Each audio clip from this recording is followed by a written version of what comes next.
Happy independence day.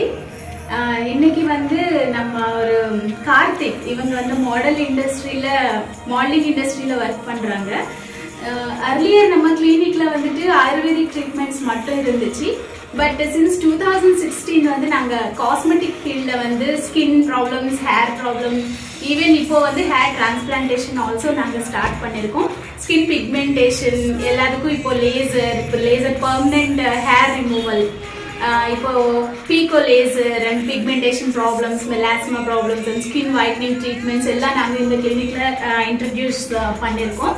So இப்போ இந்த கார்த்திக் வந்துட்டு ஜஸ்ட் 19 இயர்ஸ். இவங்களுக்கு வந்து ஒரு மாடலிங்னு ஒரு பேஷன் இருக்குது.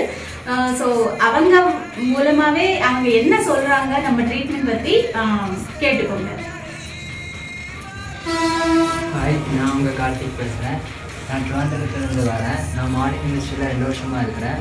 6 மந்த்ஸுக்கு இங்கே நான் வந்து ஐப்ரோ மைக்ரோ பிளேடிங் பண்ணியிருந்தேன். மாடலிங் இண்டஸ்ட்ரி எங்கே? ட்ரிவாண்ட்ரத்தில் இருந்தேன். ஸோ 6 மந்த்ஸு இங்கே வந்து மைக்ரோ பிளேடிங் எனக்கு ஃப்ரீயாக பண்ணி தராங்க. ரொம்ப நல்லா. எப்போ நீங்கள் மைக்ரோ பிளேடிங் எடுத்திருக்கீங்க? 6 மந்த்ஸ். ஓகே, ரொம்ப நல்லா இருக்குது. நீங்களும் விசிட் பண்ணிருக்கேன். ஸோ நேச்சுரல் ஐப்ரோ இருக்க மாதிரியே நம்ம ஆக்சுவலி ரெண்டாவது வந்து கொண்டு வரணும். I will show you later.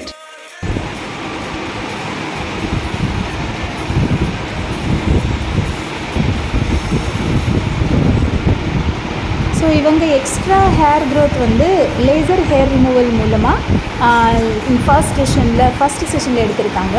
இப்போ வந்து வீட்லேயே அவங்க ஷேவிங் செட் வச்சு பிளேடு வச்சு அவங்க எடுக்கிறதுனால அந்த பிளாக் டாட் மாதிரி இருக்கிறதுனால ஐப்ரோ கரெக்டான ஷேப் தெரியாது. ஸோ இந்த ஐப்ரோஸ் பண்ணுறதுக்கப்புறம் நீங்கள் என்ன பண்ணலாம் அப்படின்னா, த்ரெட்டிங் மட்டும் பண்ணிவிட்டு அதுக்கப்புறம் லேசர் ஹேர் ரிமூவல் பண்ணியிருக்கோம் அப்படின்னா கரெக்டான ஷேப் அப்படியே கொண்டு வரலாம்.